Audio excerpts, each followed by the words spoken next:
Sa video na ito ay pag-uusapan po natin kung bakit ang mga bagong spot XRP ETF ay nagdudulot ng excitement sa market at paano ito pwedeng makaapekto sa ating mga holdings.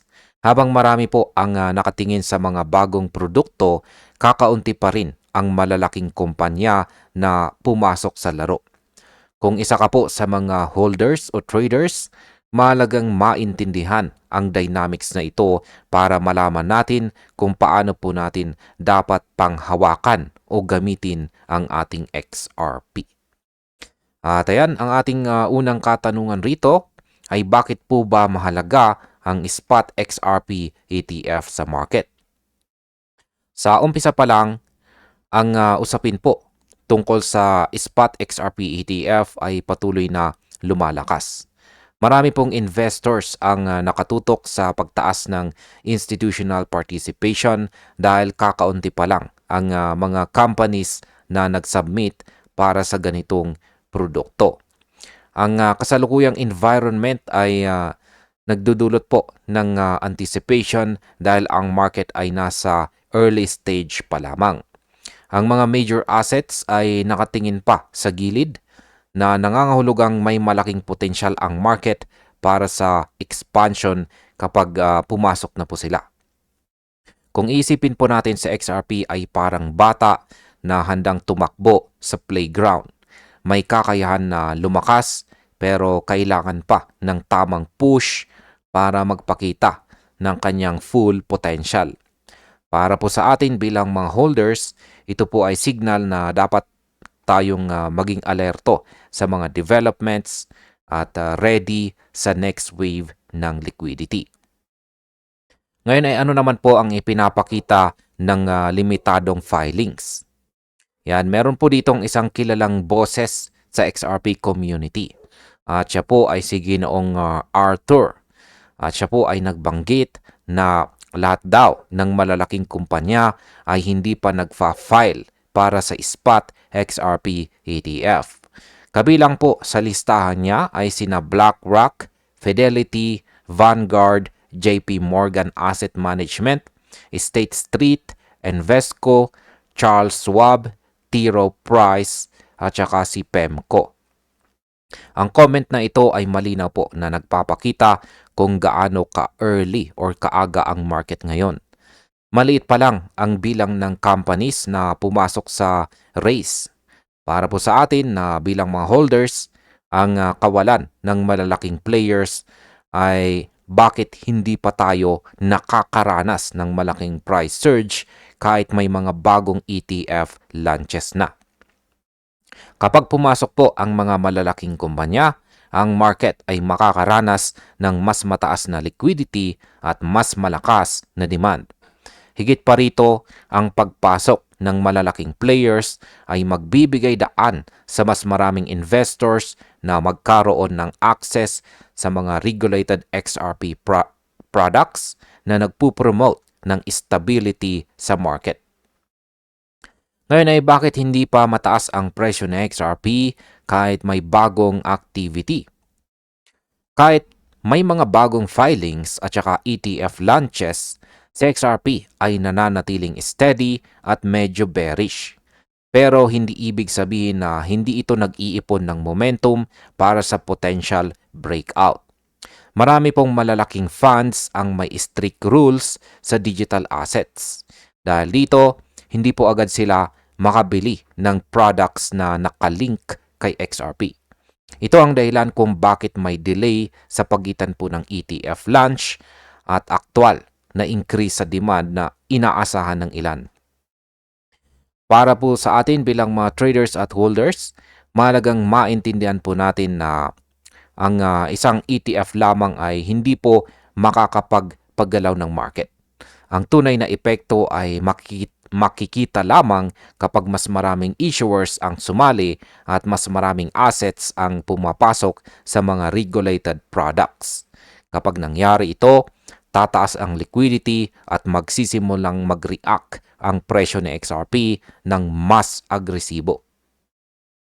Paano naman po maaapektuhan ng institutional movement ang susunod na yugto? May mga kumpanya na tulad po ng Franklin Templeton at Canary Capital na nag-launch na ng kanilang XRP ETF.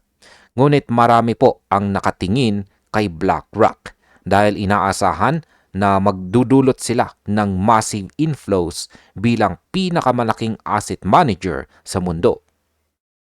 Ayon po kay Ginoong Arthur, we've very much only at the beginning of the race.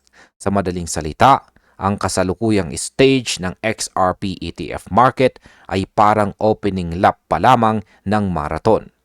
Para sa atin, ang pagpasok ng malalaking asset managers ay magdadala ng mas malawak na participation, kabilang ang retirement funds, insurance firms at wealth advisors. Ang influx na ito ay hindi lamang magpapalakas sa market structure, kundi magbibigay rin ng additional credibility kay XRP bilang isang regulated investment vehicle. Kung titignan po natin sa perspective ng mga traders at hodlers, ang malalaking players ay catalyst para sa mas mataas na demand at possible price appreciation. Ngayon ay ano po ba ang mahalaga para sa mga holders ngayon? Para po sa atin, bilang mga holders ni XRP, ang mahalaga po ay intindihin natin ang timing at saka trends sa market. Habang ang malalaking kumpanya ay hindi pa pumapasok, dapat po nating obserbahan ang early signs ng adoption. Ang bawat filing o ETF launch ay isang indicator ng potential growth. Hindi ito simpleng short-term play lamang. Ang XRP ay accumulation asset sa kasalukuyang stage. Para sa atin, ito po ay nangangahulugang patience at tamang risk management. Ang pag-monitor po sa institutional filings, inflows at demand signals ay susi para makagawa tayo ng ating informed decisions. Ngayon ay paano naman po tinitingnan ang future ng XRP market? Sa kabuuan ng XRP ETF market ay nasa maagang yugto pa lamang. Ang pagpasok ng malalaking asset managers ay magdudulot ng mas mataas na liquidity at saka demand na makakalikha ng mas stable at saka matured market. Para sa atin, ito po ay opportunity at hindi natin dapat baliwalain. Ang early participation, observance ng trends, at pagsunod sa regulated products ay magbibigay daan para sa mas informed decisions at potential gains. Ang mga major ETF filings ay hindi lang simpleng products. Ito ay signal na si XRP ay unti-unting tinatanggap ng global financial ecosystem. Sa ganitong paraan, si XRP ay hindi na lamang po coin, kundi part ng mainstream investment portfolios. At bilang panghuli ay ano naman ang aking masasabi tungkol dito? Para sa akin, si XRP po ngayon ay nasa critical na stage ng kanyang evolution. Hindi ito instant pump material, kundi strategic asset na nangangailangan ng tamang timing at observance sa market dynamics. Habang dahan-dahang pumapasok ang mga malalaking institutional players, tayo ay may pagkakataon na maging bahagi ng next wave ng growth or paglago. Ang susi para sa mga holders at traders ay ang patience, focus at pag-intindi sa institutional movements. Sa XRP ay hindi lamang po tungkol sa presyo ngayon. Ito po ay tungkol sa long-term adoption at credibility sa global financial system. Kaya kung ikaw po ay nag-hold dito kay XRP, manatili pong alerto, bantayan ang mga ETF filings at huwag pong mawalan ng focus sa strategic accumulation. Ang susunod na yugto ay malapit na at si XRP ay handa nang ipakita ang kanyang full potential. At ayun, hanggang dito na lamang po tayo sa video na ito mga ka-crypto. Maraming salamat sa panonood.